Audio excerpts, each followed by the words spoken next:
What's going on, everyone? Welcome back to the show. So this is the video that you guys have all been asking for. So when it comes to the different Senate map models that are out there, we're going to take a look at all of the different models. So we'll look at the Senate map when it comes to the Cook Political Report, when we're looking at the prediction market and inside elections and all the different models that are out there. We're going to take a look at those, and I'll show you, and we'll analyze each one.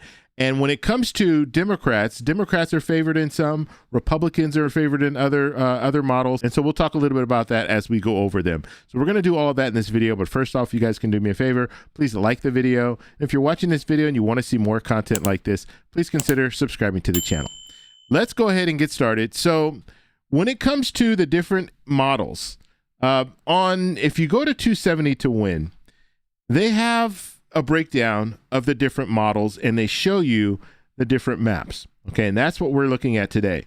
So the first map that we're looking at here, this is the consensus map. Okay, so this is, out of all the different models, this is what they've come up with as, this is kind of the average, if you want to look at the average of all the different models. So one thing that I want to talk about, and let me talk about this right before we get started.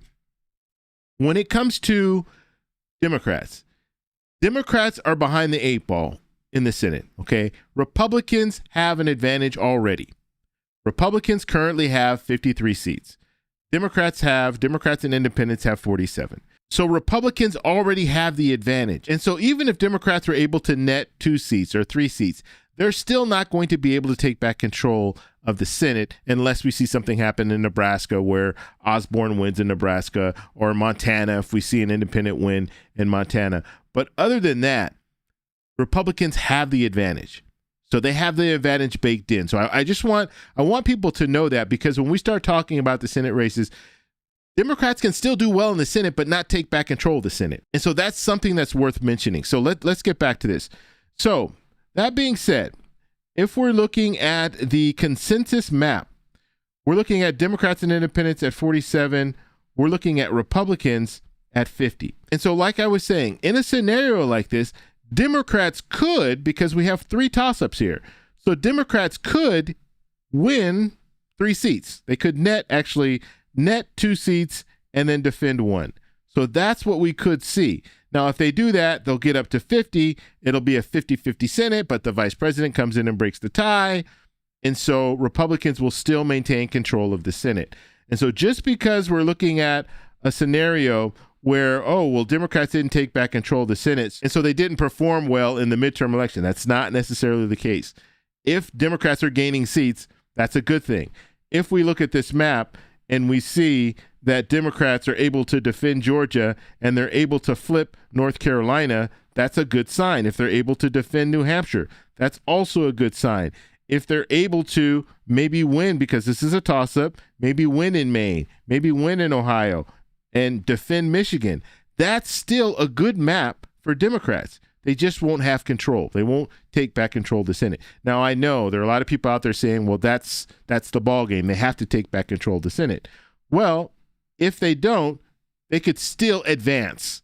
And then maybe moving into 2028, they'll have a better chance of taking back control of the Senate if they're able to at least win a couple of seats, maybe even 3 seats. Okay, so that is the consensus. Now let's move to the next one here. So the next one we're looking at, this is the prediction market. This is Kalshi. And what this is showing us, it's showing us Democrats and independents at 49. It's showing us Republicans at 49. So in this scenario, Democrats have a chance to take back control of the Senate. Now, I will tell you that this map last week, the prediction market was showing that Democrats would take back control. They had 51. Now it's down to 49. We have 2 states that are now toss-ups. Okay, so both Ohio and Michigan have now moved to toss-ups according to the prediction market. Now remember, when it comes to the prediction market, these are people who are wagering on different events, and so it will fluctuate. It will change. Okay, so what it's showing us here is it's showing us that Democrats would be able to flip Alaska. They would also be able to defend Georgia. They would be able to flip North Carolina. They would be able to defend New Hampshire and defend Michigan. And then we would have the 2 states that were up. Now, Democrats, if they could win both of those toss-up states, then they would take back control of the Senate. Now, if they only win one, let's say they win Ohio, but Plattner can't pull it out in Maine, and Republicans win in Maine, that means it would be 50-50. Tiebreaker goes to the vice president. So with this map here, Democrats have a shot to take back control of the Senate, but we're looking at two toss-ups that they would have to win. Okay, the next one here, this is Sabato's crystal ball, has Democrats and independents at 47, has Republicans at 49. This is another map where Democrats could take back control of the Senate, and this is how it would happen. So if we're looking at this map here, we have 4 toss-ups, okay? So Democrats, they would need to defend Georgia, and on this map, it's showing them defending Georgia. It's showing them winning in North Carolina. They would also need to defend Michigan, and it shows them already winning in New Hampshire. And so out of the 4 toss-ups, Democrats would have to run the table. They would have to win all of the toss-ups. So they have to win Ohio. They have to win Maine. They also have to win in Alaska. If they can do that, then they would take back control of the Senate based on Sabato's crystal ball. Okay, so I just want to show you the different scenarios. Okay, looking at the next one here, we have Cook Political Report. So the Cook Political Report, Democrats and independents at 47, Republicans at 49. Guess what? This is another map where Democrats could take back control of the Senate. Now, these scenarios, when we're looking at 47 to 49, it's going to be very hard for Democrats to take back control of the Senate in a scenario like that because, like I said, Democrats need to run the table. They need to win all of these states. So when we're looking at this map, is it possible? I think it's possible. I think Democrats can defend in Michigan. They would need to pick up Ohio. They would need to pick up Alaska, and they would need to pick up Maine. These are the states that are now toss-ups. Now, it already shows them winning in North Carolina. It shows them winning in New Hampshire, and it shows them winning in Georgia. So they've defended Georgia, defended New Hampshire, and they've already flipped North Carolina. So that is what the map is showing us. And these are all the states that we've been going over. We've been talking about all these different states. Okay, so nothing is new here.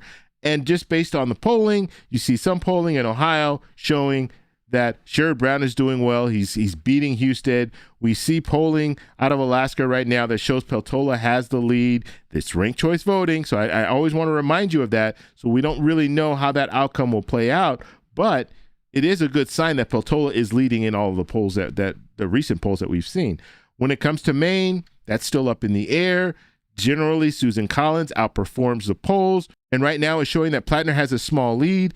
And so this is going to be a race that we're really going to be paying attention to. But all of these states that are on here, all of these toss-ups, they're possible wins for Democrats. Now, the reason why it's hard is because all Republicans have to do is knock off one of them. And let's just say you're a Republican strategist on the national, Republican Party, the team, right?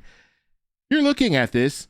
You could say, okay, we have 4 toss-ups. We only need to win one. So we can focus all of our attention on one of these states. They could chance it like this. I'm not saying this is the way it's going to work, but they could say, we're going to focus all of our attention on Ohio, or we're going to focus all of our attention on Maine, on Susan Collins, because generally she outperforms her polling. So let's put a lot of money there. Let's put a lot of resources there and just worry about one state. And if Democrats win in Ohio, if Democrats are able to defend Michigan and they win in Alaska, Republicans still would find a way to maintain control of the Senate. So this could be a strategy that we see. We could see them taking money from other states and just kind of surrendering those states and just focusing on a state they think they have the best chance of winning it. Okay, let's move to the next model here. So the next model, this is inside elections. Okay, inside elections, it's showing us Democrats and independents at 45. It's showing us Republicans at 52. So before we even look at the map, we already know that Republicans would they'd maintain control of the Senate. And let's look at what they have here. So what they're showing us is they're showing us Republicans would win in Alaska. Republicans, and we haven't even really talked about Texas, but Republicans would win in Texas. They would win in Iowa. They would win in Ohio. They would win in Maine. The toss-ups that we're looking at would be a toss-up in Michigan, a toss-up North Carolina. That's stretching it, right? A toss-up in North Carolina right now, I don't think North Carolina is in a toss-up. I think it's leaning Democrat. When it comes to Georgia, same thing. I think it leans Democrat, but they're showing here as a toss-up. Okay, so just looking at the different models, you see this model is really favoring Republicans. I mean, they're at 52. Their worst case scenario is, let's just play this out. If we're looking, the best case scenario for Democrats at this point would be 48. So this would be that scenario where Democrats would get to 48, Republicans would be at 52, Democrats would net 1 seat. So still, it's not good. Democrats definitely want to be able to take back control of the Senate, but they would still advance. They would still be able to defend the states that they needed to defend, and then also pick up a seat in North Carolina. So in a situation like this, it's not ideal for Democrats, but this map is probably it leans more for the Republicans. It's showing that the Republicans would do really well. And if they only lose 1 seat, realistically, looking at the climate that we're in right now, the economy and all of that, if they are able to defend and only lose 1 seat, that would be a win for them. It would be a win for Democrats because they gained a seat, but it would also be a win for Republicans because Republicans right now, they're thinking they're probably going to lose more than just 1 seat. So we have a few more maps to take a look at. So this one here, we're looking at split ticket. So split ticket is showing us Democrats and independents at 49. It's showing us Republicans at 49. Guess what? That means that Democrats could take back control of the Senate on this map. Now let's take a look. So we have 2 toss-ups, one in Ohio and one in Alaska. And then looking at the rest of the board, you have Republicans winning in Texas, Republicans winning in Iowa, Democrats able to defend Georgia. They're able to flip North Carolina. They flip Maine. Democrats are able to defend New Hampshire and win in Michigan. And so that's what this would look like. And so I think Democrats, I'm just looking at this map, split ticket, Democrats have a really good shot at winning in both of these states, both Ohio and Alaska. So if Democrats can win both of those, that would give them 51. They would take back control of the Senate. However, the advantage still goes to Republicans because out of these 2, Republicans only need to win 1. And so if they're able to win 1 state, one of these toss-ups, they're able to maintain control of the Senate because we'd be looking at a Senate at 50-50. Okay, the next one here, this is Almanac. Now, this one is showing Democrats and independents at 47, Republicans at 51. You have 2 toss-ups. And so Republicans would maintain control of the Senate if we saw a scenario like this, even before we look at the 2 toss-ups. But when we look at the 2 toss-ups, you have Michigan. You also have Maine. Okay, can Democrats win in both of those states? Possibly. Even if they do win in both of those states, it would only bring them up to 49. Republicans would be at 51. And so Republicans would still maintain control of the Senate. And so on a map like this, this is what, if Republicans are looking at anything, and they look at a map like this, they're thinking, okay, at least we're able to maintain control of the Senate. We might lose a few seats, but we're able to maintain control. And so this just shows you how hard it's going to be for Democrats to take back control of the Senate. All right, and looking at the last one here, race to the White House, and this is showing us Democrats and independents at 49, Republicans at 47. And then we have 4 toss-ups, okay? I actually like the way this map looks because this looks more like what we've been talking about, okay? And I'll show you why. So when we're looking at the toss-ups, we have Maine as a toss-up. You have Iowa as a toss-up. You have Texas as a toss-up. And you have Alaska as a toss-up. Now, the other states is showing us that Democrats are able to defend in Georgia. Democrats are able to flip North Carolina. Democrats are able to defend in New Hampshire. Democrats are able to flip Ohio. And then Democrats are able to defend in Michigan. So this is, when I'm looking at the map, based on the latest polling, this map makes more sense to me. Okay, now I don't know if I would go as far when it comes to Iowa. That Iowa could, I would say Iowa's not a toss-up. I would say Iowa right now still leans for Republicans. But the rest of the map, I would have to agree with it. Now, in a scenario like this, with Democrats and independents at 49 and Republicans at 47, Democrats, they need to win 2 out of the 4. Okay, so this gives Democrats their best advantage if we were to see, an outcome like this, because Democrats would need to win 2 out of 4. It's possible that they could go ahead and knock off Maine, and then they can also win in Alaska. Don't count Texas out. I think Tallarico has a really good shot at winning in Texas. And so all of these states, even with the latest polling coming out of Iowa, we're now starting to see some polling coming out of Iowa, Tarek versus Hinson. And the latest poll is showing Tarek ahead. Now it's still within that margin of error. But when we're looking at polling, and we'll keep watching polling coming out of Iowa, and if you dig into the poll and you start looking at some of the different questions that they asked, you see that people are struggling in Iowa. You see that people are unhappy with what's going on. You see that people are unhappy with Hinson. Her unfavorables are higher than her favorables. When you look at Tarek, his favorables are higher than his unfavorables. So there's shots here. Democrats have a chance here, but they would need to pick up 2 out of the 4.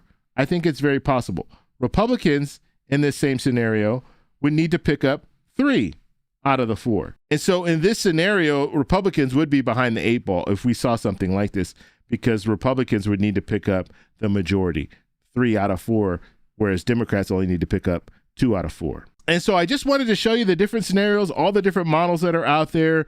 When we're looking at this, yes, Republicans do have the advantage. They have, they've inherited the advantage because they have the 53 seats already. And now they just need to maintain what they have. They could lose a little bit, but they, as long as they stay at least at 50, they'll maintain control of the Senate. Whereas Democrats, they need to do some work to get there. But they do have a pathway.